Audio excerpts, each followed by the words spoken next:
There's nothing more frustrating than seeing clearly what others are blind to.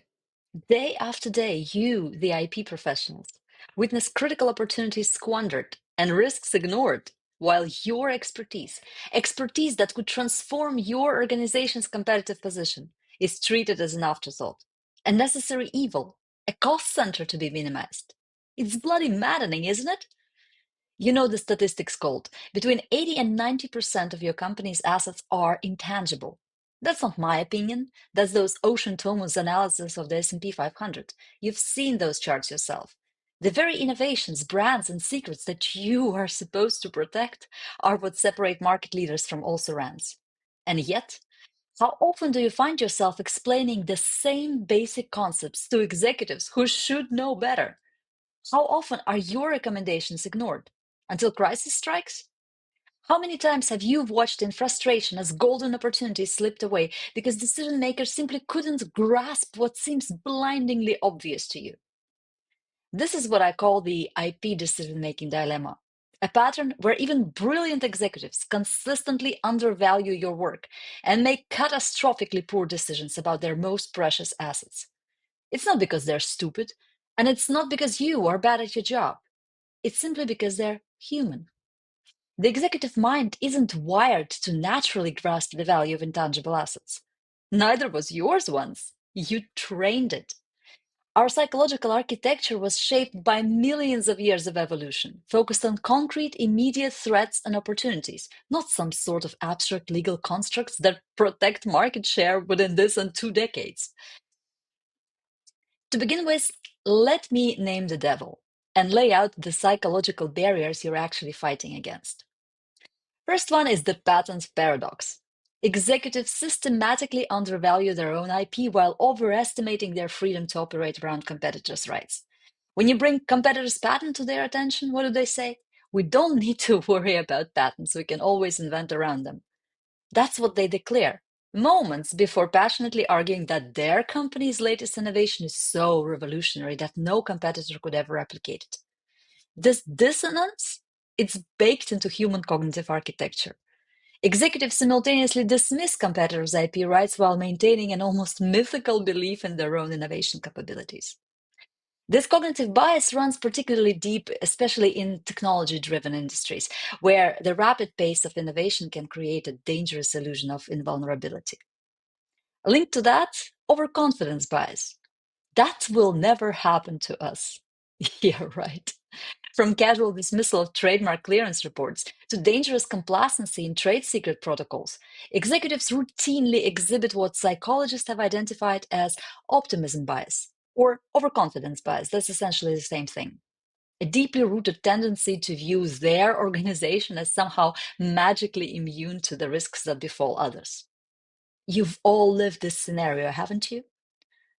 Loss aversion, a fascinating one.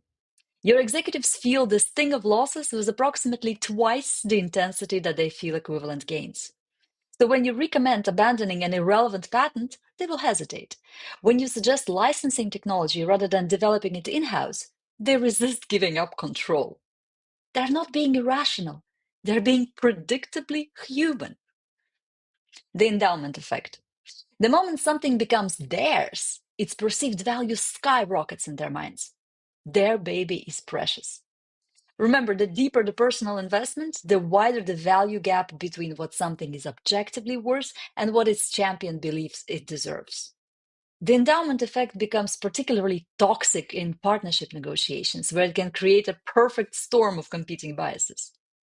And then finally, the most insidious of all, confirmation bias.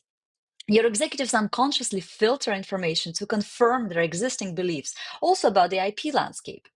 This patent will definitely be granted. That competitor would never sue us. Our brand is absolutely distinctive enough. And of course, they will only see evidence that supports these beliefs of theirs. You've heard it all, and you've watched the painful consequences unfold. Good God, these psychological forces warp every aspect of IP management, from patents to trademarks to trade secrets and beyond. They create psychological blind spot where your carefully constructed risk management frameworks become merely performative rather than substantive. with potentially devastating consequences. So, what is the solution? How do you, as IP professional, overcome these ingrained psychological limitations in your executives? First of all, you must fundamentally shift how you communicate about intellectual property. Stop presenting IP as a technical legal discipline. Stop preserving your position by portraying something so complex that only you can understand it. You're playing against yourself like that. Start framing IP as the primary battlefield of modern competition. Your executives understand competition viscerally. That's your entry point. Second, reposition IP from a cost center to an investment in future dominance. Think about it, and think about it very good. When your CFO flinches at, for instance, patent filing costs, but happily approves marketing expenditure 10 times greater, that's not because they're innumerate. It's because you haven't successfully connected IP expenditure to revenue growth in their minds. Third, position yourself not as a technical specialist, but as a strategic advisor. The moment you're perceived as merely implementing decisions rather than shaping them, you've already lost the battle for influence. Now, all of that is, of course, easy in theory and hell of a lot more difficult in practice. And it takes time. And it takes focus and ability to persevere despite initial failures, which you will have. Now, let me give you some actual tips. And here I want to start with product centricity and how it transforms how your executives perceive your work. The problem is that many IP professionals often present IP portfolios as abstract collection of legal documents. They're meaningful to you, but they're impenetrable to others. But when you map IP directly to products, or better to benefits, I'll talk about that one later, to actual things they sell and customers buy, suddenly its value becomes visceral. Don't tell them that you need a budget for X number of patents. They cannot care less. Show them how those patents will protect the features that make their flagship product dominant. Show them how this translates into premium pricing. Show them how those patents block competitive entry. That's when they stop seeing your department as a cost to minimize and start seeing it as a foundation of their competitive advantage. This requires proactive involvement from you. You cannot wait until you're invited to strategic discussions. By then, most important decisions have already been made. Insert yourself earlier in the process, positioning IP considerations as fundamental to business planning, product development, and market entry strategies. When you allow yourself to be brought in only after key decisions have been made, you failed.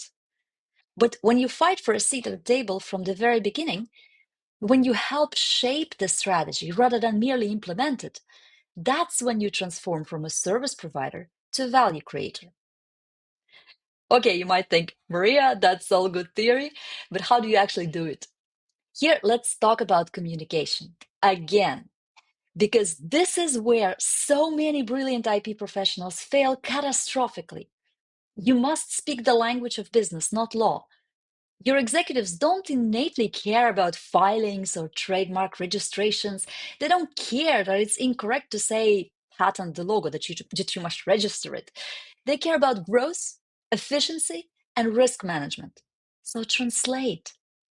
Don't say we need to file this patent to protect our innovation.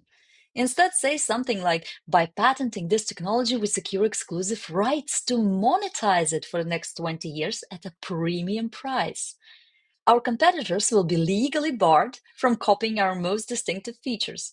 And this translates directly into premium pricing, market share protection, and sustained revenue growth in the long run. And then study the numbers, add some projections to your claims. See the difference? One approach triggers a cost minimization response. They simply don't get the point. The other one ignites strategic thinking. You haven't changed the substance. You're saying the same thing. All you've changed is the framing to align with their psychological wiring.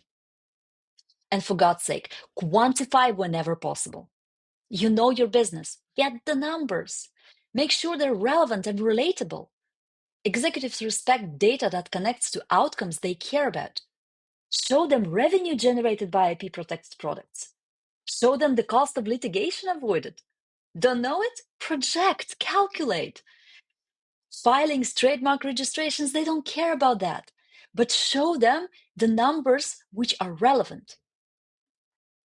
Now let's talk a bit about the power of storytelling in overcoming executive resistance. You see, abstract legal arguments rarely penetrate executive consciousness. I said that already. But stories? Stories bypass their rational defenses and speak directly to their deeper motivational structures. Use competitive narratives, create relatable stories, establishing stakes through competition and showing concrete consequences. Instead of listing patent numbers, explain what do they mean. We've locked down exclusive rights to this or that, which makes it possible for us to do what? Insert whatever you can now do thanks to this. If you tell your executive something like, we should consider filing continuations in our core applications to ensure adequate claim coverage for potential design rounds, you'll lose them halfway. They won't understand you. And if they don't understand you, they're not gonna care. Use what-if scenarios to help your executives visualize alternative futures. Don't just present abstract risks. Paint pictures they cannot unsee. What if a competitor patents this technology first? What if our brand is diluted by knockoffs in our expansion markets? What if our key trade secrets leak to our largest competitors? Those are the very nice what-ifs to drop from time to time. You see, fear is a powerful motivator. Use it judiciously. The goal isn't to terrify your executives, but to make abstract IP risks tangible enough that they can feel the consequences in their quarterly results, in their market position, and yes, in their compensation packages. The point is, when executives can visualize these alternative futures vividly enough, appropriate IP investment suddenly transforms from a cost center to some sort of strategic insurance that they simply cannot afford to neglect.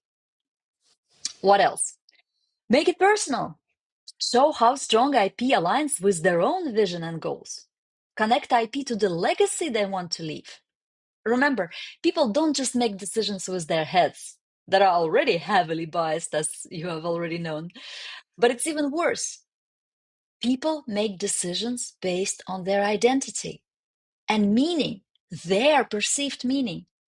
So the decision we make about IP protection today is about whether your vision as an executive becomes reality or remains just a vision. You see, when you frame IP protection as essential to your executive success narrative, it becomes vastly more compelling. But you should not be theoretical about it, of course. Actually, do bother to find out what's their personal vision of success. And this ties to the next point. Master the art of active listening. Or should I better say, empathic active listening. When you encounter resistance to your IP initiatives, don't just push harder. Pause. It's a long game. Seek to understand the underlying frameworks driving that resistance. If they object to cost, they're not seeing the return on investment clearly enough. If they think the process is too complicated, you haven't simplified it sufficiently. If they claim they don't have time for this, they haven't grasped the strategic implications. Your job isn't to overcome objections. It's to understand what's actually driving them and then reframe your approach accordingly. Let me give you some examples. For instance, you have a product lead who tells you, we're not building anything patentable, it's just user experience stuff. Well, ask him details about that experience. It's almost certain that he simply doesn't label it innovation. For him, it's just user experience. Talk with him in terms of brand insulation so that he grasps the fact that IP isn't about filing paperwork. It's about locking in the competitive edge he created and keeping it priced at a premium so that his quota is met. Or you might have, for instance, a commercial director who tells you something like, IP doesn't bring in deals. We need sales, not more red tape. Ask him, what are the current sales hurdles? What makes a big account hesitate to sign? You might uncover that buyers want proof that this offering isn't just repackaged tech anyone else could deliver. Reframe how you talk with this commercial director. Tell him how IP can become sales enablement tool, making your solution legally off limits to competitors. Talk about margin justification, buyer confidence. Or you might have another objection. Your CEO might tell you, we are too early for patents. Let's build first, then we think about IP when we're closer to exit. Well, you ask, what do you want due diligence to look like when someone comes knocking? And then you reframe your IP discussion with him by stressing that strategic IP is the shortcut to a better valuation, not because of the patents themselves, but because they prove you've locked in differentiation, reduced legal risk, and own what you say you're selling. You don't build IP for today, you build it for that pitch deck they'll read next year. So it's not about legal hygiene, it's valuation hygiene. You see, when IP is invisible, it's usually because we are speaking in rights. But executives, they don't speak in rights. They speak in risk, margin, speed, and value. So translate. Listen first, and then show how IP moves the metric they care about. So the main bottom line is actually know your executives. Listen to them. Care to understand what they are breathing, what matters to them, what will they see as a benefit. Remember, IP is damn abstract. And same as your customers don't care about your product, they care about what's in it for them, about the benefit that they're getting. Same with your executives. They must see clearly what's in it for them, what can happen, how that happens, what's the benefit of this whole IP stuff for the company and for them personally. That's the language executives understand this instinctively. Telling stories as anecdotes when you're having a networking event, for example, as stories of competitors or adapted to your company to ignite the vision of the future. That's how IP can be presented as a business driver, not just a protection mechanism. There are, of course, no magic words to say. That will certainly work. And it's not about magical sales speech either. Even more, it's not about a single story during a single point of contact. This is a long game, an ongoing relationship that you must establish. The main point is you must do everything you can to integrate IP into business strategy from the outset. None of the examples I mentioned are perfect. Please, by all means, do create your own. Make them more relevant for your organization. The point is, IP cannot be an afterthought, and you know that. Now, that's the transformation you must drive in your organization. To measure your success in changing executive perception, you need business-oriented metrics that your executives already care about. Implement IP analytics dashboards that track not just counts of patents or trademarks, but their alignment with business objectives. How does your IP filing activity compare to competitors? Can you answer that? Link IP directly to financial performance if you can. What's the market share of patent-protected products versus non-protected ones? What premium can you charge for branded versus unbranded offerings? What's your return on IP investment? Okay, this one is a tricky, but anyway, be creative, see what you can do. When you connect IP to the financial metrics, you make its value impossible to ignore.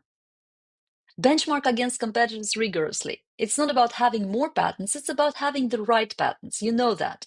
It's about the strategic coverage, not just numerical superiority. What is right? Well, figure it out. You don't want the wrong ones anyway. And if you know which ones are the right ones, explain. And explain it in a normal business language, not a legalese. So remember this. Executives are, first of all, business people, and they are naturally competitive. So in order to get to their heart, you have to speak business and speak in the terms that they understand. I've talked a lot about the whole psychology matters already, and there's much more to say. So let me leave you with these specific action items. Starting tomorrow, try to purge legal jargon from your executive communication. Focus exclusively on business outcomes in your next presentation. Craft at least one compelling story about a competitor's IP success or failure for your next leadership meeting. Make it vivid, make it relevant, make it memorable. Test how it reshapes the conversation. Then craft another one, then the third, the fourth, the fifth. The next time you encounter resistance to an IP initiatives, don't immediately counter-argue. Probe deeper. Listen. You'll be amazed to uncover what are the actual concerns if you just listen. Reframe your next IP budget request around opportunity and value creation, not just cost and protection. Switch from defense to offense in your language. Now, the next one is a very good idea. Identify and cultivate at least 3 potential IP champions in different departments this quarter. Give them the tools and language to advocate for IP when you are not in the room.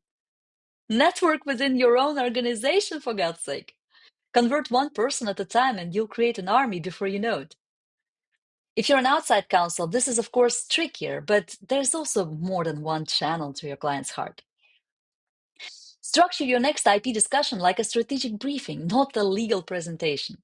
Lead with business impact, not legal technicalities. And finally, more for the reflection. Analyze your last 10 significant IP decisions through the lens of cognitive biases. Where did psychological factors lead to suboptimal outcomes? Maybe use those as an examples. The point is not about whether psychology affects how your executives perceive IP. It already does. The point is whether you understand these psychological forces and work with them, or remain blind to them and suffer continual frustration. Your future influence depends not on being right. You are already right about the importance of IP. It depends on your ability to bridge the gap between legal expertise and business psychology. It won't be easy. Nothing worthwhile ever is.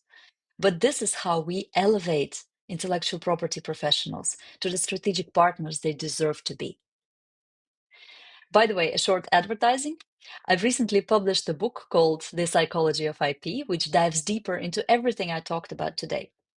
I'm drawing from behavioral economics and cognitive psychology and talk more in depth about different unconscious biases and how to deal with them. I also give you specific examples from the case studies that I came about. Of course, I'm not a know-it-all myself, and I learn every single day, and there's still a long, long learning journey ahead of me. But in this book, I do my best to distill what I've learned so far, to give you a head start. And there is another thing coming soon. For those of you who are struggling to actually understand the complexities of the pure business side, I have something to help you out. In the upcoming weeks, I will release my brand new book, which is One Evening MBA. 15 years ago, I did my own full-time MBA program and learned that strategy, finance, people, and innovation, those topics are inseparable. Since then, I've advised quite some startups and global brands, always starting with one question. How does this decision create sustainable advantage? I wrote this book for 3 groups. My IP peers, who need a fast but solid grasp of business mechanics. Founders and operators who can't pause for a full-time MBA program, but still would like to have frameworks. And third is the leaders who might have even followed the MBA program before, but would like to have a sharp refresher that fits between dinner and lights out. Aside from pure business stuff, I have, of course, included a bonus IP chapter that shows how patents, trademarks, and trade secrets become brand assets. So if you can spare one focused evening, you can significantly upgrade how you think about business. Thank you very much for your attention. These QR codes you see on the screen will lead you to my LinkedIn profile, where I publish daily on IP-related matters, and the other one will get you to my company's website. Thank you very much again for your attention.